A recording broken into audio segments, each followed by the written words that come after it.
우리는 공들여 고른 단어들로 허공에 우아하게 저글링을 하다가 관객 없는 무대에서 갑자기 뛰어내리는 피에로다.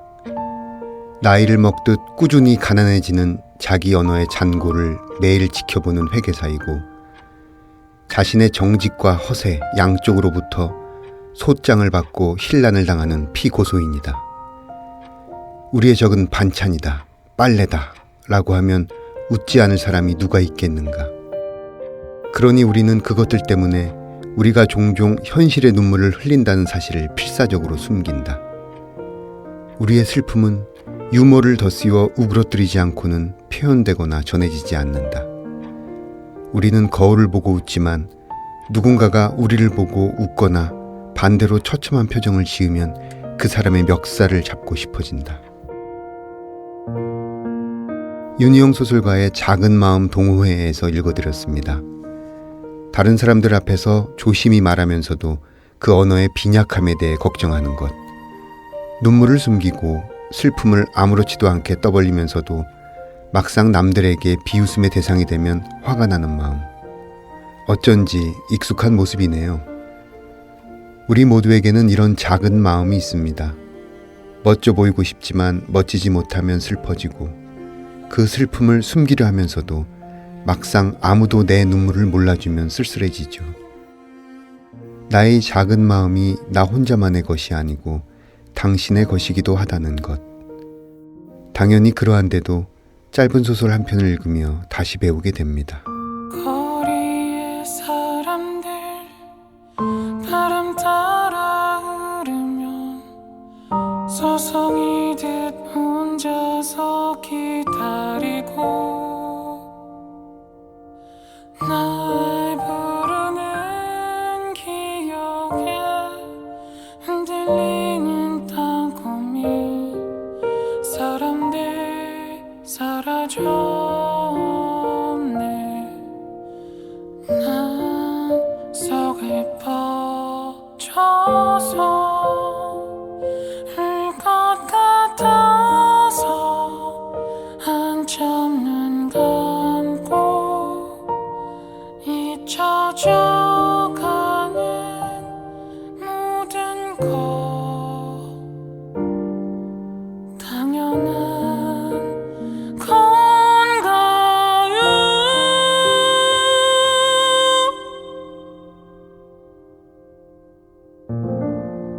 문학 라디오 헤이수의 문장의 소리.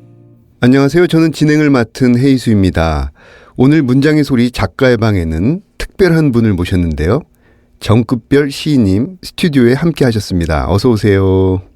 예, 가지 끝에 걸린 별입니다. 아, 가지 끝에 걸린 별. 아, 이 아니, 지금 스튜디오 아니 화납니다.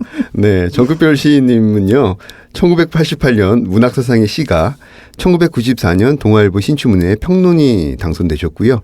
시집으로 자작나무 내 인생, 흰책, 삼천갑자 복사빛, 와락, 은는 이가 등이 있습니다. 그리고 이번에 봄이고 처음이고 덤입니다를 출간하셨습니다.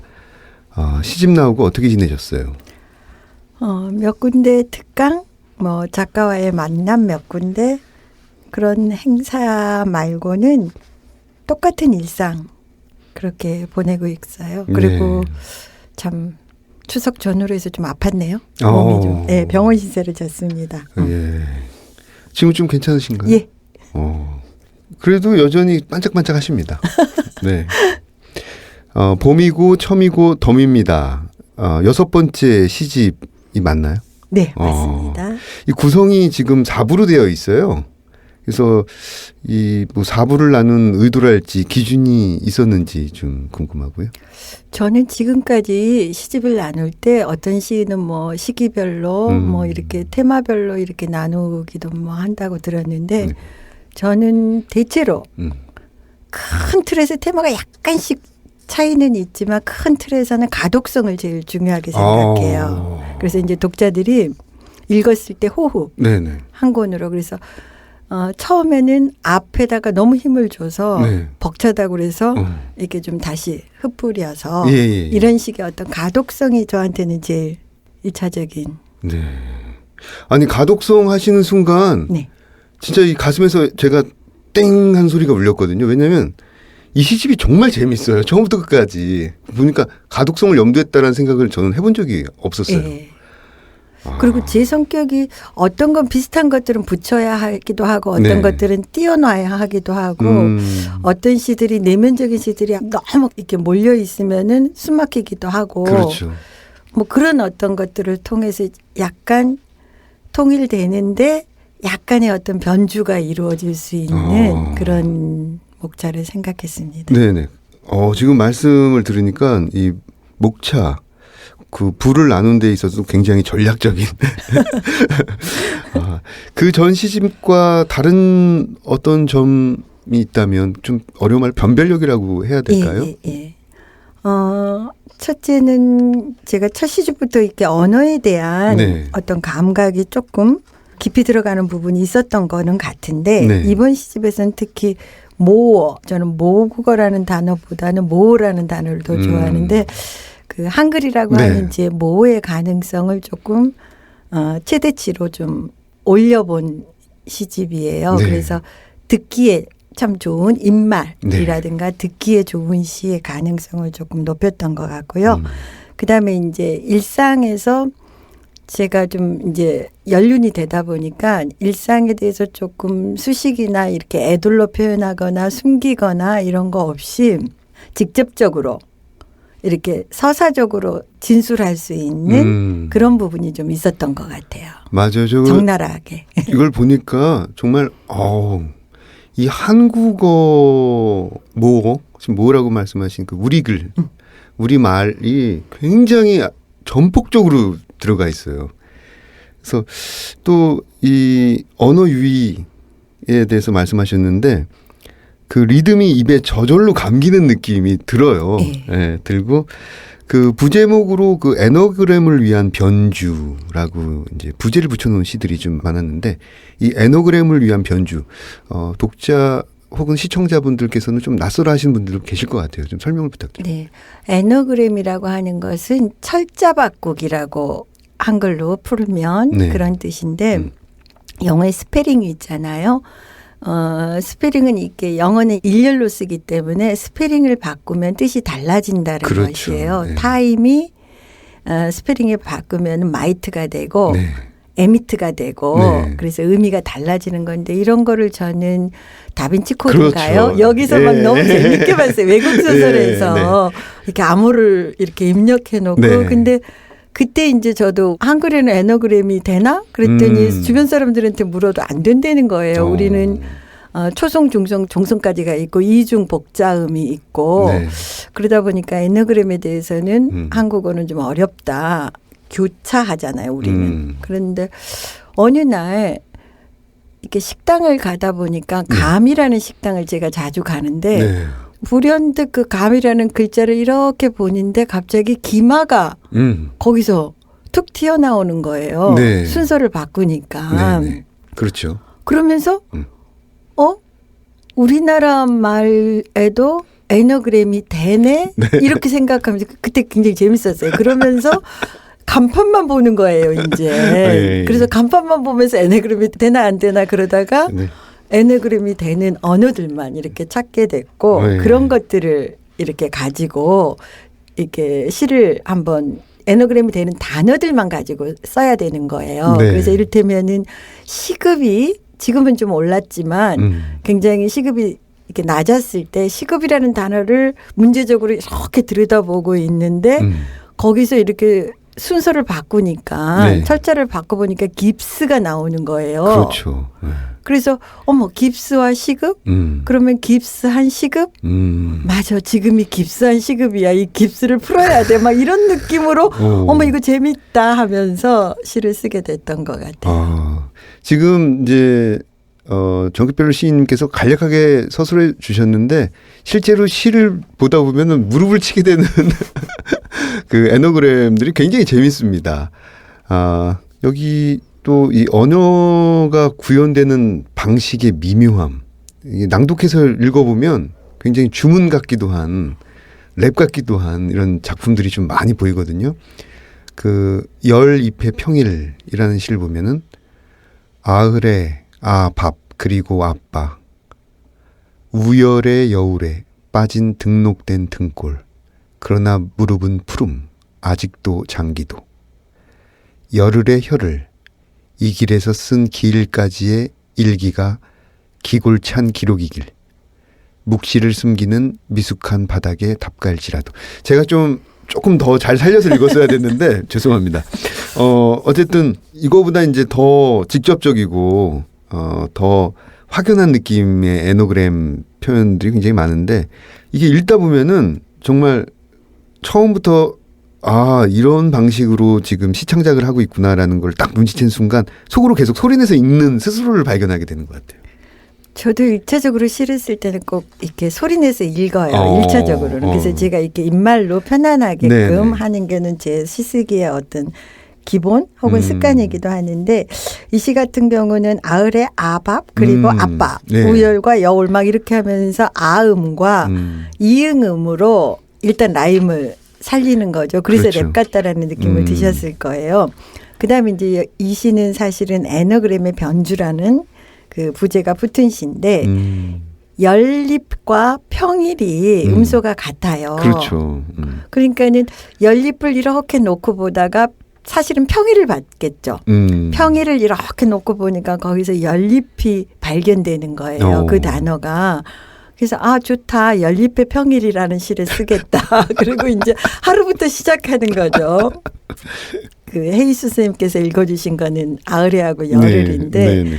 그래서 이 열흘간의 어떤 제 일상과 제가 사회와 대면하고 있는 그런 어떤 사회에 대한 제 시선을 담아서 주변이죠. 그거를 이제 에노그램에 이렇게 얹혀서 써봤던 것이에요. 네. 그래서 방금 낭독하신 것 중에서는 뭐 연립과 평일은 에노그램이고 밥과 아빠가 같더라고요. 그것도 재밌어요. 네, 네. 이게 가부장적인 메커니즘이긴 하지만은 밥을 책임지는 밥과 아빠가 같고 우열과 여울, 등골과 등록.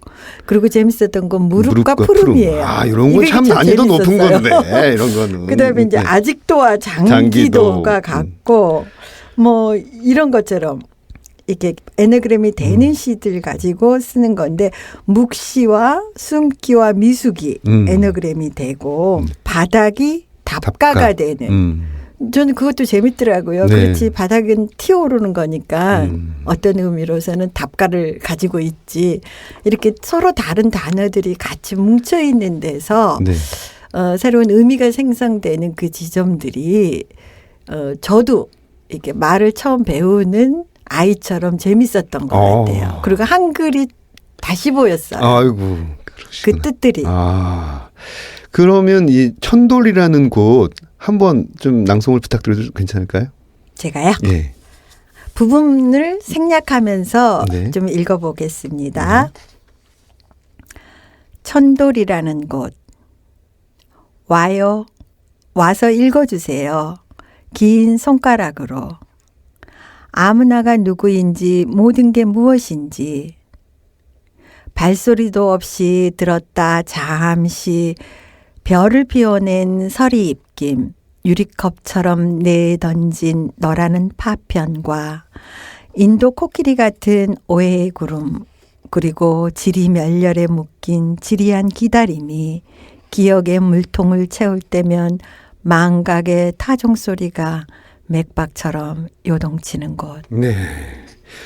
그 전에 주로 쓰셨던 그 시들의 느낌은 그 주변에 있던 것들을 감싸 안고 그 관조하는 느낌의 시들이 많았다면 이번 시집을 이렇게 보면은 이 천돌이라는 곳도 보면 그 이미지의 충돌과 그 소리의 충돌이 미묘하게 교직되어서 낯선 의미망을 창출하는 그런 인상을 받았어요. 선생님 얘기를 지금 듣고 보니까 네. 이전의 시들이 제가 어떤 색이든 대상이든 한 단면이나 한 포인트를 중심으로 이렇게 드러냈다면 네.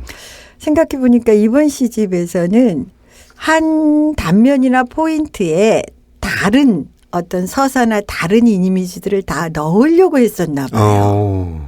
그러니까 이어붙이기 하듯이 네네. 그랬나 봐요. 사실은 천돌은 우리가 쇄골과 쇄골이 있잖아요. 네. 그 가운데 있는 네. 여기 이렇게 움푹한 여기를 천돌이라고 해요. 그렇죠. 그 잉글리시 페이션트라는 영화를 보면 보셨구나. 네, 닥터 히긴스가 맞아요. 그 상대 여성에게 저도 그 영화에서 그 단어를 익혔거든요. 네. 그리고 그게 너무 낯설어서 천돌이 어디지? 그러고 이제 하면서 그 너무 멋진 단어구나. 네. 그리고 근데 이제 그걸 한번 저도 눌러봤어요. 천돌을. 네. 그랬더니 여기가 맥박 지점이더라고요. 그죠. 그리고 네. 여기가 내 숨통이고 사실은 이 천돌은 저를 다 알고 있을 것 같더라고요. 제 숨을 통해서 내가 뱉었던 말, 네. 들어 마셨던 어떤 얘기들. 뭐 그래서 여기가 혈자리이기도 하지만 내 중심이야. 그래서 이제 이 천돌이라는 여기를 중심으로 해서 제 이제 이야기들을 그렇죠. 이렇게 파편화된 기억들 같은 이미지 같은 것들을 이렇게 넣었나 봐요. 그러니까 그것들은 이제 단편들이니까 파편들이니까 충돌하기도 하고 그랬을 것 같아요. 그렇죠. 그 예전 컴퓨터 보면은 컴퓨터 하드웨어 케이스가 이만하더라도 거기 CPU는 사실 요만하거든요. 그러니까 요 천돌이라는 곳이 그런 역할을 모든 걸 다 기억하고 있는. 저는 그렇게 예. 생각이 들더라고요. 좋습니다. 그 정급별 선생님 시들은 그 현실에 와닿는 고통을 시의 진료로 사용하면서 또 삶에 대한 태도가 진지하고 또 그런 반면에 가볍게 또 이것들을 치고 나가는 느낌이 이번에 들었습니다. 이것은 어쩌면 이제 진지한 이야기를 너무 또 진지한 방식으로 하면 무겁기 때문에 이렇게 가볍게 언어유희라든지 어떤 이런 것을 동원해서 치고 나가는 느낌이라고 할 수 있을 텐데 어떤 이번 시집의 애티튜드라고 할까요? 이렇게 묶을 때의 어떤 마음가짐이라든지 태도라든지 이런 게 있었을 것 같아요.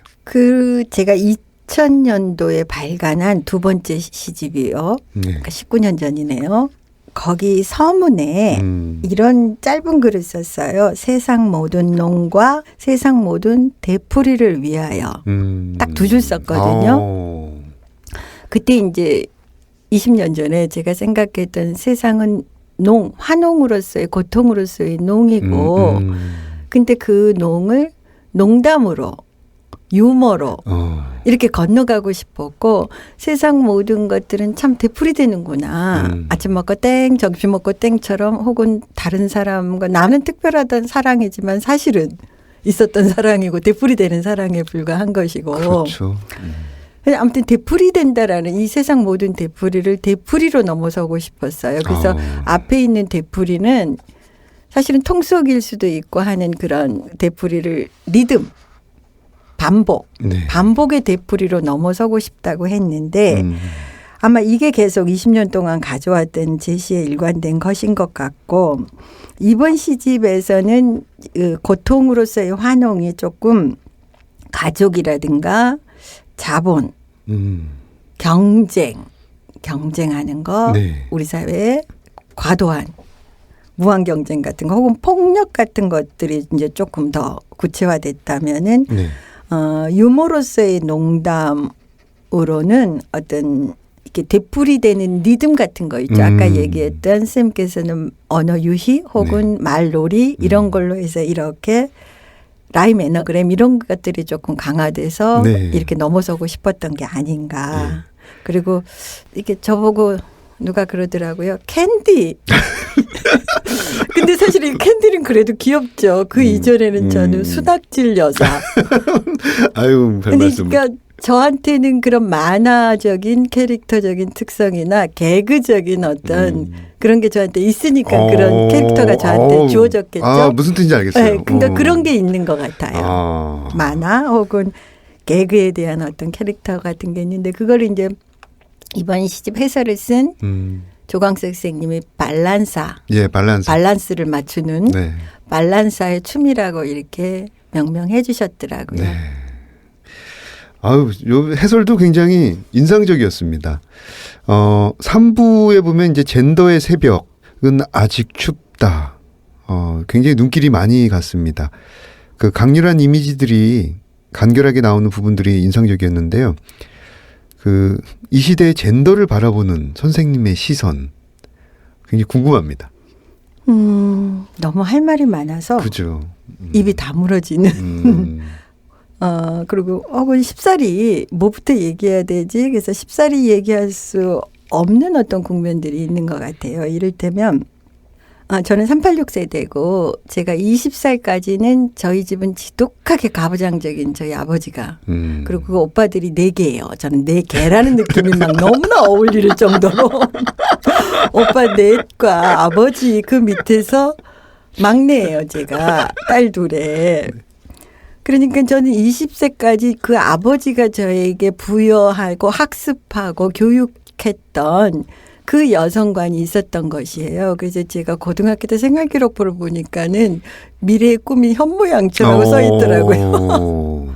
그리고 이제 20살까지는 그게 옳다 그르다라는 가치관이 없이 저한테 세뇌당했던 거죠. 저는. 그리고 이제 20세에 제가 여대를 들어가면서 드디어 이제 신여성으로서 거듭나면서 40대까지 그 아주 격렬하게 저항하고 혹은 처참한 어떤 환경 속에 노출되면서 투쟁을 했던 것 같아요. 그거는 제가 일을 하고 사회생활을 하고 아이를 키우면서 제가 감당했던 몫이었던 것 같아요. 네.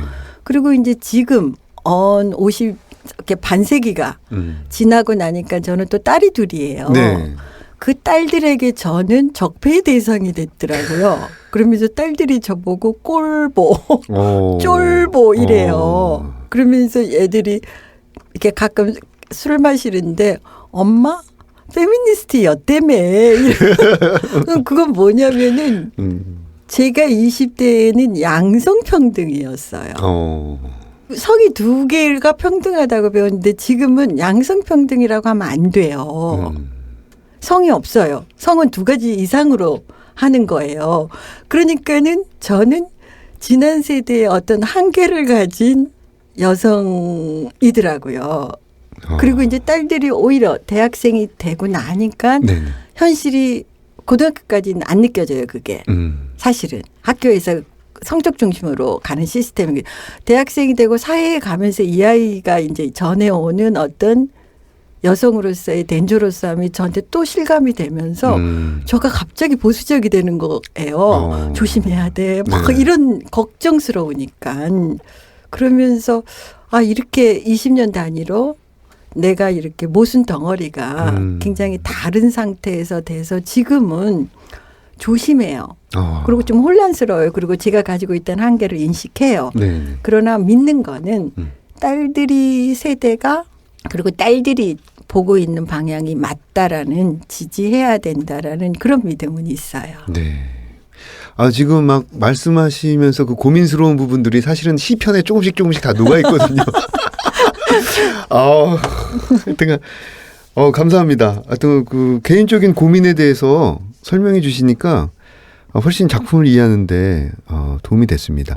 시집 제목이 처음 이렇게 귀로 듣는 분들은 좀 낯설 것 같아요. 그죠? 그렇죠. 봄이고 처음이고 덤입니다. 이렇게 돼 있는데 이게 시 제목 그러니까 표제작의 시는 없고 춤이라는 그렇죠. 시에 시에서 한 구절로 예. 들어간 대목인데 네.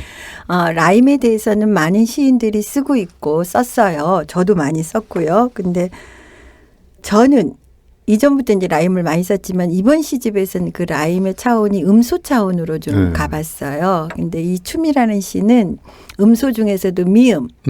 미음이 우리가 이게 순음이자 입술이 부딪혀서 내는 그 순음인데 그렇죠. 우리가 말을 할 때 제일 먼저 배우는 거예요. 그래서 엄마, 아빠 이렇게 입술을 맞부딪히면서 그래서 사실은 아이들이 빡 그냥 소리만 낸 건데 네. 엄마라고 그랬어? 아빠라고 그랬어? 듣는 사람들이. 그리고 다시 해봐 그러면 못하죠 애가.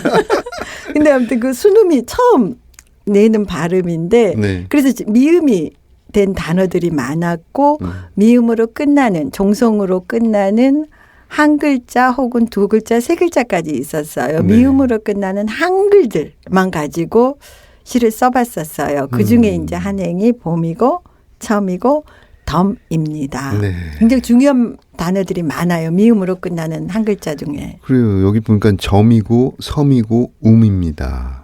그다음에 님이고 남이고 놈입니다. 이런 것도 있어요. 땀이고 힘이고 참이고 짐이고 담, 금이고 울음입니다. 이렇게 있는데 여기 보니까는 조광석 평론가가 근래의 시집 가운데서 가장 입 오므리는 소리를 풍부하게 담고 있는 시집 한 권이라고 해놨어요. 아, 굉장히 재밌습니다. 그래서 정규별 시인님이 굉장히 이 유머러스한 모습이. 네, 저 개그 본능이 있다니까요. 순학질 여사.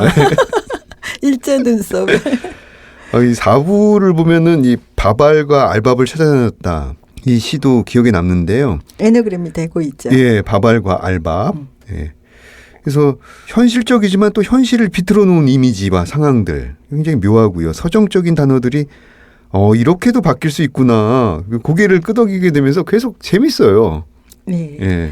그러니까 사부가 제 시 중에서도 조금 이제 무겁다라고 할 수 있는 대사회적인 시선이나 뭐 이렇게 사실적인 서사성이 좀 강한 두드러진 시편들이 조금 거기에 배치를 했어요. 네. 그런데 이 대사회적이거나 어떤 이야기라고 하는 것들은 시에서 특히 이야기라고 하는 것은 우리 많은 사람들이 공유해요. 네. 많이 알고 있거나. 근데 그거를 시에 쓰려면은 뭔가 새롭게 쓰거나 다르게 써야 되려면은 그래서 이제 어떤 약간 비틀기든 다른 의미든 그런 것들을 조금 구사했던 것 같아요. 네. 새롭게 이렇게 드러내기 위해서 많은 사람들이 같이 공유하는 어떤 사실들을. 네. 아까도 말씀드렸지만은 이 시를 이제 특히 이번 시집은 읽으면서 굉장히 본인도 모르게 낭독을 하게 되는 스스로를 보게 되는데요. 워낙 그 시와 음악이 같은 뿌리를 갖고 있잖아요. 그렇죠. 시가였죠. 그렇죠. 네. 그래서 뭐 음악 듣기를 좀 좋아하십니까? 제가 이렇게 잡된 것들을 참 많이 하는데 그 중에 제일 좀 부족하다고 느끼는 게 음악 듣기예요. 그래서 제가 음악을 좋아한다라고 얘기하기에는 음악의 형식이나 이론에 대한 어떤 공부가 좀 부족해서 그냥 리듬감이 좋다 혹은 리듬을 좋아한다라고 해야 될 것 같아요. 실제로 제가 남도 출신인데 대학에 들어왔더니 한소리라고 하는 저희 때는 그 한소리 이렇게 국악, 판소리 뭐 이런 동아리가 제 동아리 옆에 있었어요. 그런데 걔네들이 하는 노래를 걔는 막 배우는데 후배들이 저는 한 번 들으면 제가 해내더라고요. 이야. 그러니까 그 가락이 너무 익숙한 거예요. 판소리의 어떤 가락들이라는 게. 그리고 소리도 막 꺾기도 되고 창이나 판소리처럼 진짜 제가 하고 있더라고요. 그래서 내가 리듬감은 좋구나. 남도의 가락이 있구나. 이런 생각을 해서 저는 음악이라기보다는 그냥 리듬이나 가락을 조금 안다고 해야 될 것 같고 그러나 음악을 좋아하는 사람들을 전 진짜 좋아해요. 근데 제 편견일지 모르겠는데 제가 아는 음악을 좋아하는 사람들의 공통점이 외로움을 알아요. 그리고 그 외로움 속에 고독을 즐기더라고요. 그다음에 이게 시간과의 싸움이잖아요. 사실은 음악은 우리가 간단한 뭐 이렇게 대중음악 말고 클래식 같은 경우는 계속해서 30분짜리를 계속 들어야 돼요. 그래야지 애워지고 그래야지 알게 되는 거거든요. 근데 그 시간을 제가 못 가졌던 것 같아요. 그래서 좋아는 하는데 안다고는 할 수 없을 것 같아요. 그렇군요. 직감적으로. 근데 아무튼 음악하는 사람들이 공감이나 상상 혹은 집중력, 분출력 혹은 깊이, 침묵 이런 것들을 아는 사람인 것 같아요. 그래서 저는 음악하는 사람이 너무 좋고 제 생에 있어서는 시와 음악이 있는 삶 거기 이제 커피가 조금 더해지면은 너무 행복할 것 같은 잘 놀 수 있을 것 같아요. 제일 마지막으로 수록된 시가 아숨이라는 시인데요. 이게 이제 라틴어로 알고 있습니다. 예. 이게 리듬으로 시작해서 리듬으로 시들이 매듭지어지는 아주 맨 마지막에 종착점이라고 해야 될까요? 네. 첫 시집이 춤이었고 미음으로 끝났죠. 그리고 맨 끝이 아숨이니까 그런 느낌이 들었을 것 같아요. 춤과 아숨. 네. 그러니까 그 아숨이라는 말이 카톨릭 서품식에서 서품 후보자들에게 이렇게 호명할 때 예, 제가 여기 있습니다. 이런 말이라는 거예요. 그걸 제가 어디서 보고 예, 제가 여기 있습니다라는 삶이 참 멋지게 느껴졌어요. 그게 이제 기독교에서는 어떤 주님의 예수의 어떤 부르심에 대한 응답이라고 하지만은 그냥 그 종교가 아니래도 네. 늘 우리 삶에서 어떤 부름에 내가 응답하는 삶에 대한 어떤 대긍정의 자세가 제가 여기 있습니다. 네. 라고 하는 지금 여기에 의미가 굉장히 저한테는 강하게 와서 이렇게 썼던 것 같아요. 네, 여기 사실은 이제 맨 첫 페이지 첫 시가 나오기 전에 시인의 말이 있는데 시인의 말을 보면 고백이 주문이 되고 주문이 외마디 시가 될 때까지 여기서부터 좋은 냄새가 날 거야. 이제 시인의 말을 하고 시가 시작되는데 맨 마지막에 아숨이라고 하는 순간 사실은 끝이 아니라 여기서부터 또 좋은 냄새가 날 것 같아요. 감사합니다. 예. 굉장히 좋습니다. 맨 마지막까지. 예, 제가 여기 있습니다. 이렇게 힘주어 말하지 않아도 시인으로서의 어떤 숙명, 그 다음에 이곳에서 살아가는 동안 해야 할 것이 무엇인지 아는 분의 음성이 들립니다. 이쯤에서 다음 코너로 넘어가 볼게요. 내가 가장 사랑하는 문장들.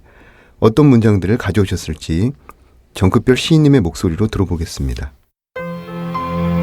혼자서는 느리거나 빠르다. 둘이면 조금 빨라지고 셋이면 조금 더 빨라진다. 사랑에 빠질 때도 사랑이 빠질 때도 둘의 박동은 심장을 건너뛰고 셋의 박동은 심장을 벗어나기도 한다. 희망에 달려갈 때도 희망이 달아날 때도 셋이면 경쟁이 되고 넷이면 전쟁이 된다. 여럿이 부르는 신음을 우리는 화음이라 한다. 네. 합주라는 제목의 작품. 읽어주신 부분에 대해서 좀 이야기를 더 들어볼까요? 사실은 마지막 구절 여럿이 부르는 신음을 우리는 화음이라고 한다라는 그 구절을 읽어드리고 싶었는데 네. 앞에 게 없이는 이끄는 게 조금 도련할 것 같아서 이런 마지막 구절을 위해서 좀 읽어드렸고요. 네. 앞으로 다음 시집의 경향이 이런 시일 것 같아요. 시들이 전체적으로 굉장히 과잉되고 범람한다라는 시에서도 그렇고 네. 그런 느낌. 어떤 쌤이 말씀하셨지만 그러면 언어가 타락하는 것 같아요. 언어의 제 기능이 없어지는데 네. 그런 부분에서 제가 이 시를 썼을 때 이런 시편들이 몇 편이 있는데 장식적이지 않는 언어, 네. 직진의 어떤 힘을 가진 언어들 그런 것에 의지해서 시를 좀 몇 편 썼고 다음 시집은 아마 이런 합주 같은 아주 그러니까 장기에서 상이나 마 같은 거 다 떼고 차와 포 혹은 쫄만 가지고 시를 쓸 수 있는 그러니까 언어의 본래 기능이 조금 더 있는 그런 시들을 좀 다음 시집에서는 선보여 드릴 수 있을 것 같아요. 좋습니다. 저는 그 합주를 들으면서 여럿이 부르는 신음을 우리는 화음이라 한다. 이 행을 딱 들으면서 이 시가 떠올랐어요. 홀리데이. 이 시집 안에 홀리데이라는 시가 있는데 제가 개인적으로 제일 좋아하는 시거든요. 근데 여기 보면은 긴 화음과 신음의 끝은 진 울음과 웃음의 끝과 같다라는 구절이 있어요. 굉장히 호응이 되는 부분인 것 같아요. 네, 맞아요. 좋습니다. 상하고 맞띠고 차와 포와 졸로 이루어진 한편의 또 다른 작품도 기대해 보겠습니다. 사운드 앤 스토리 시간인데요. 오늘 저희를 위해서 어떤 소리를 들고 오셨는지 함께 들어보겠습니다.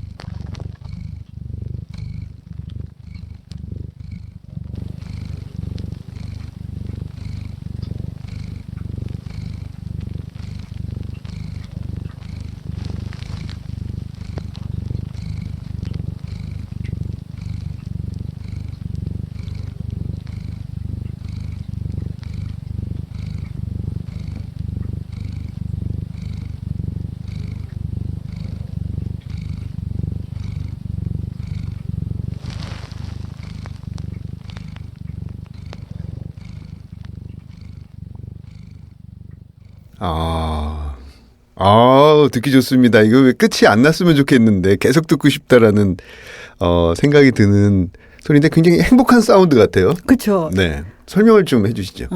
저는 이 소리를 따뜻하고 행복한 소리, 나에게 위로와 위안이 되는 소리, 그리고 때로는 치료가 되기도 하는 소리고, 네. 그리고 뭔가 공감하고 소통하는 소리예요. 그래서 사랑의 소리라고 이름을 짓고 싶어요.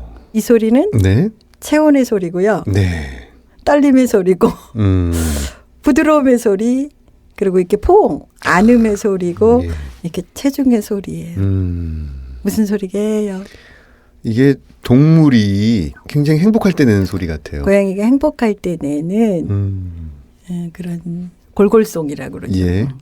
그 어떤 종인가요, 고양이가? 길고양이 이게 구조된 애기 고양이에요. 그래서 종류 몰라요. 이렇게 아이가 저는 개 고양이 알러지가 있는데 아이가 너무 좋아해서 네. 그냥 허락하고 있는데 아이가 어디서 이렇게 구해왔어요. 그런 동아리 활동을 하더라고요. 동물 특히 유기된 동물에 대한 버려진 고양이들. 그래서 데려와서 같이 이제 1년 반을 같이 지내고 있어요. 근데 제가 알러지가 있음에도 불구하고 네네. 너무 좋은 거예요. 이렇게 만져주거나 얘가 와서 막 이렇게 아양을 떨어요. 네. 근데 이제 저도 애들도 다 크고 누가 나한테 이렇게 아양을 떠는 생명이 없잖아요. 네. 그래서 알러지인데도 불구하고 너무나 좋아하는 소리예요. 네. 이게 정말 위로가 되더라고요. 그래서 최근에는 뭐 아무튼 저는 386인데 인간이 먼저요. 인권이 중요했거든요. 근데 요즘 애들은 동물권, 뭐 다른 생명권이 동등하게 중요하더라고요. 그렇죠. 예. 그래서 저도 아무튼 그 영향을 받아가면서 그리고 동물을 그렇게 가까이서 키우다 보니까 제 동물시를 최근에 2편이나 썼어요. 그 청취자분들도 이 사운드에 대해서 되게 좋아할 것 같아요. 굉장히 행복한 들끓음, 끓는 소리 굉장히 좋을 것 같고, 그다음에 또 유기된 고양이를 또 1년 반이나 같이 지내셨다는 그 스토리도 굉장히 좋습니다. 어느덧 약속된 시간이 됐는데요. 선생님이 생각하는 가장 소중한 3가지를 말씀해 주실 수 있을까요? 예, 마음으로서의 정. 그다음에 어떤 마무리가 좋아야 될 것 같아요. 모든 것들은 마무리로서의 끝. 그다음에 사라짐으로써 빛나는 그런 별. 이 3개면은 참 좋을 것 같습니다. 정말 좋습니다. 마음으로서의 정, 그다음에 마무리로서의 끝, 그다음에 사라짐으로써 빛나는 별. 네. 정급별 시인님 정말 감사합니다. 저는 정급별 시인님 보내드리고요. 2부 책들의 방에서 뵙겠습니다. 감사합니다. 예, 감사합니다. 네.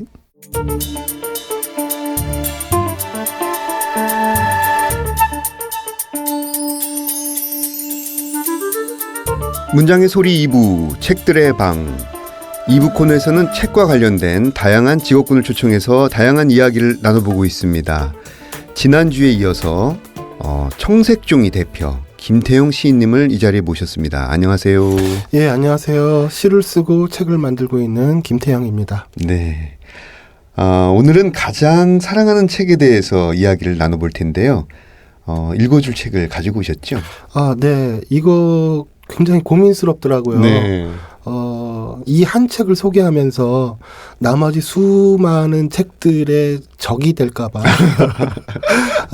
제가 꼭 이게 반드시 좋아서 훌륭해서만이 아니라 지금 이 순간 저한테 다가온 책이라서 그래서 들고 나왔습니다. 왠지 또 이 가을 계절에 맞는 책인 것 같아요. 제목을 딱 보니까. 네, 이제 찬바람이 슬슬 불고 네. 여러분들이 잘 아실 거예요. 눈밭에서 뒹구는 그 와우. 장면은 잊혀지지 않죠. 와, 네. 좀 소개를 해주시죠. 네, 바로 제 소개에서 느낌을 받으셨을 텐데요. 러브 스토리라는 책입니다. 러브 스토리. 네, 에릭 시갈의. 네네. 에릭 시갈은 그 예일대에서 고전 문학을 강의하시던 분이셨는데요. 그 30대라는 젊은 나이에 이 책을 처음으로 쓰시고 일약 그 베스트셀러가 되어서 바로 한국에 번역된 것도 시간차가 그렇게 크지도 않습니다. 네. 한 뭐 1년, 2년 정도. 그래서 70년대 초반 이후부터 매우 많이 알려진 그런 책이죠. 네. 제가 판권을 살짝 열어봤더니 네. 제가 태어난 해에 출간이 됐더라고요. 네. 이 책이 첫 책이. 초판본이에요, 그럼? 안타깝게도 중판본입니다. 중판본. 네. 지금 굉장히 오래된 책인데 네. 문희출판사에서 나온 네네. 전 세계를 휩쓸고 있는 문제 베스트셀러. 네, 영화로 아마 대히트를 쳤죠. 그리고 그 다음 해에 아마 우리나라에 번역이 됐을 거예요. 그리고 바로 베스트셀러가 국내에서도 됐던 모양이에요. 네. 그리고 중판이 바로 그 해에 나왔고요. 실제로 저는 이 작품을 영화로 접했는데 네네. 어떻게 실제로 이 글을 읽으면 어떤 느낌이 드시죠? 물론 책을 읽었을 때의 느낌과 영화를 봤을 때의 느낌은 조금씩 차이는 있겠지만 네. 그 영화가 그 원작에 충실하게 만들어져 있었기 때문에 느낌은 크게 다르지는 않을 텐데 다만 영화에서 다루어지지 않았던 그런 세세한 섬세한 부분들을 독자가 읽었을 때는 그 감흥은 또 매우 다를 거라는 생각이 들어요. 벌써부터 네. 그 세세한 그 텍스트를 벌써 듣고 싶은 욕망이 듭니다. 네. 그럼 낭독을 한번 들어볼까요?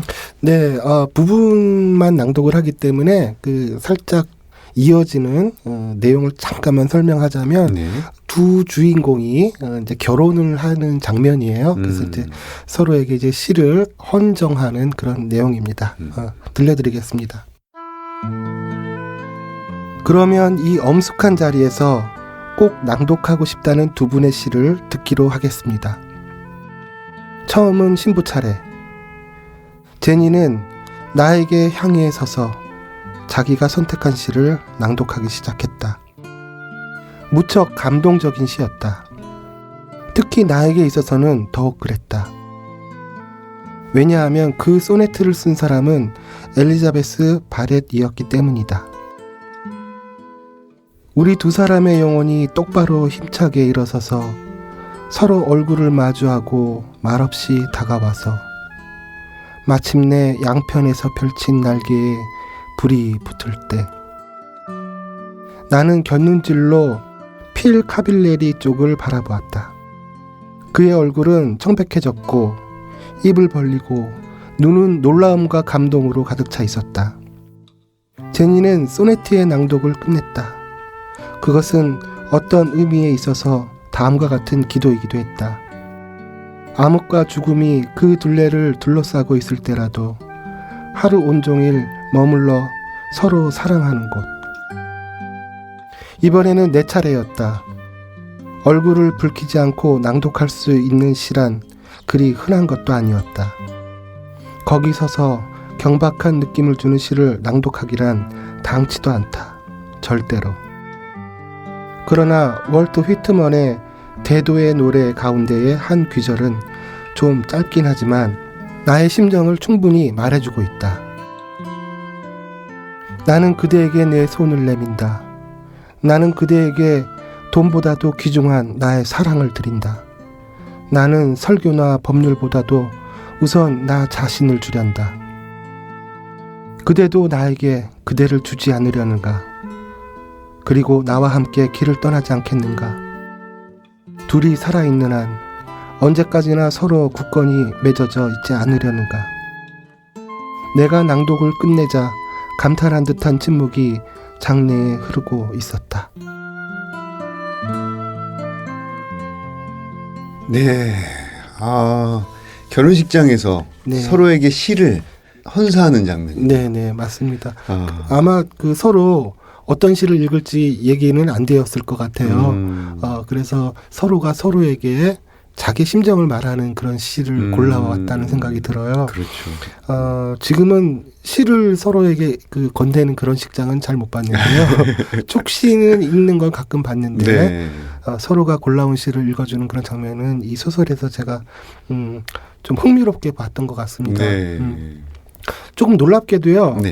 제가 좀 찾아봤더니 그 제니라는 여주인공이 그 읽어주는 시인은 물론 다 본인의 시는 아니에요. 그 엘리자베스 바렛이라는 영국 시인이신데 이분의 삶을 들여다봤더니 바로 이 두 주인공의 스토리였던 거예요. 엘리자베스 바렛은 그 30대 이후에 시집을 내셔서 그 55세에 이제 이른 나이에 이제 그 생을 마감하셨는데 시집을 출판하고 나서 그 시를 너무나 그 감동적으로 읽었던 한 6살 정도 그 나이가 어린 그런 남자 시인으로부터 구애를 받게 돼요. 그 로버트 그 브로우닝이라는 영국 시인인데 이 여자 시인 엘리자베스 바렛은 약간의 장애가 좀 있었어요. 네. 그 낙마를 해서 척추에 좀 이상이 좀 있었고 그래서 자신의 그 건강 상태도 그렇고 또 나이가 어린 남자의 구애를 받는 것도 또 어려운 부분이 있어서 그 구애를 좀 그 거리를 두다가 그 로버트 브라우닝의 이제 구애를 또 받아들이고 나중에는 결혼을 하게 되죠. 낭만적이네요. 예, 그 배경이 바로 이 둘의 삶에 또 연결이 되어 있다는 점이 이 작품을 읽을 때 영국의 시인 부부와 그 러브 스토리의 두 주인공의 삶이 또 연결되어 있는 점을 우리는 또 읽을 수 있을 것 같습니다. 네. 지금 이제까지 이 책들의 방에서 책을 가지고 오신 것 중에 가장 오래된 판본이고 세로로 지금 돼 있어요. 세로로 돼 있고 네. 마침표 부분이 이렇게 동그라미로 된. 네, 맞습니다. 제가 좀 낭송을 잘하는 사람도 아니지만 오늘 네. 특히나 이 작품 낭송을 좀 못했는데요. 네. 이게 오랜만에 또 세로로 된 책을 또 읽으려니까 네. 또 익숙하지는 또 않았던 것 같아요. 네, 좋습니다. 방금 저기 들어온 제보에 의하면 여기 구성 작가로 있는 정 작가와 또 김태형 시인과의 어떤 에피소드가 있었다고. 네. 그러는데요. 네. 그러니까 갑자기 떠오르는데요. 저희가 이제 그 물레동 좁은 골목에 그 네. 책방을 열고 시작할 무렵이었던 것 같아요.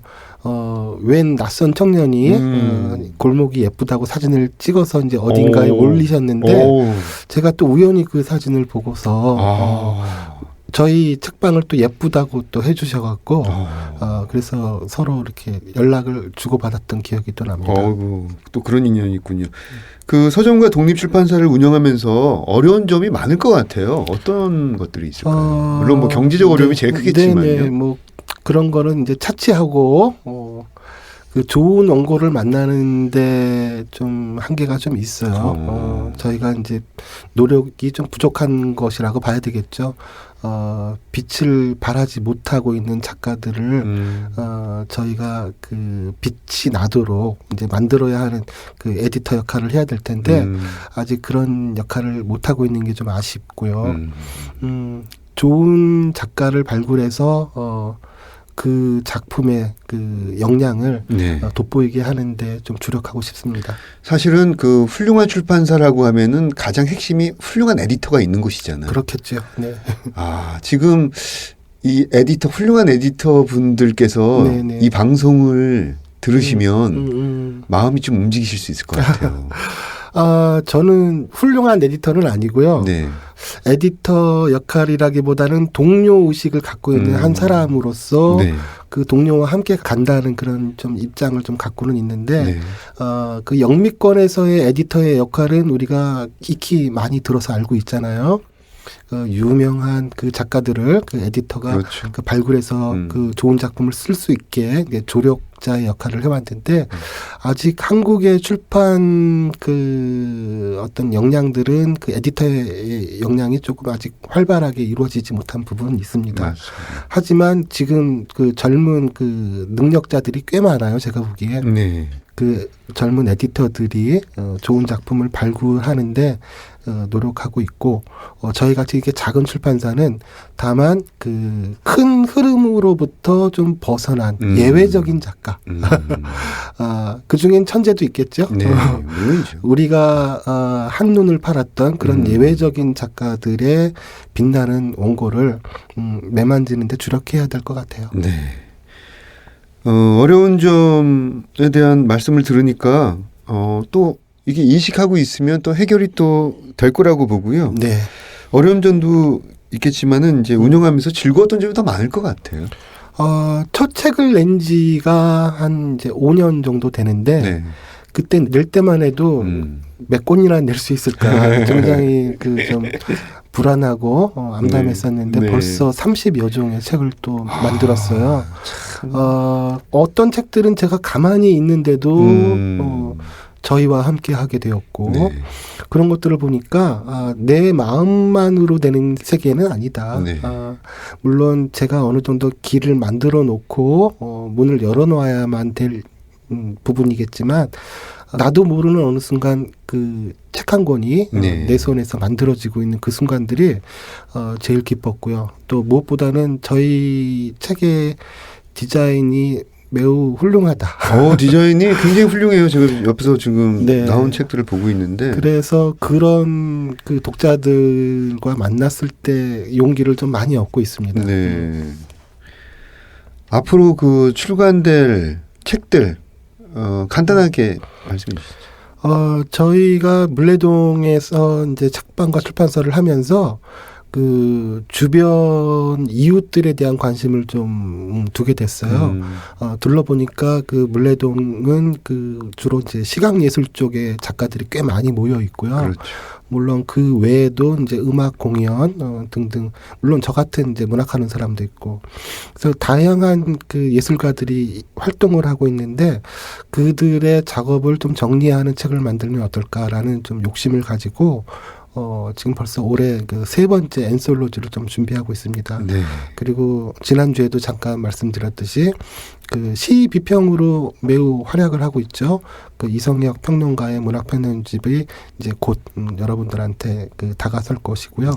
그리고 물레동 화가가 또 그림을 그렸어요. 그 동시집, 그 조하연 시인의 동시집이 이번에 또 같이 나오게 될 겁니다. 네, 2회에 걸쳐서 문장의 소리 책들의 방 코너에 참여해 주셨는데 어떠셨습니까?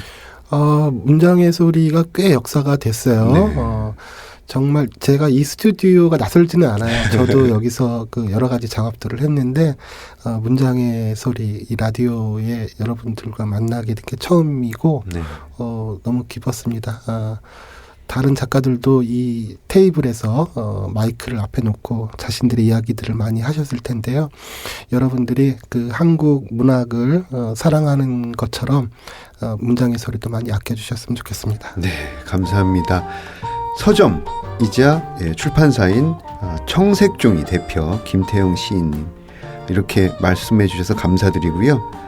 책들의 방 이제 마칠 시간입니다. 여기까지 저는 헤이수였고요. 다음에 찾아뵙겠습니다. 감사합니다.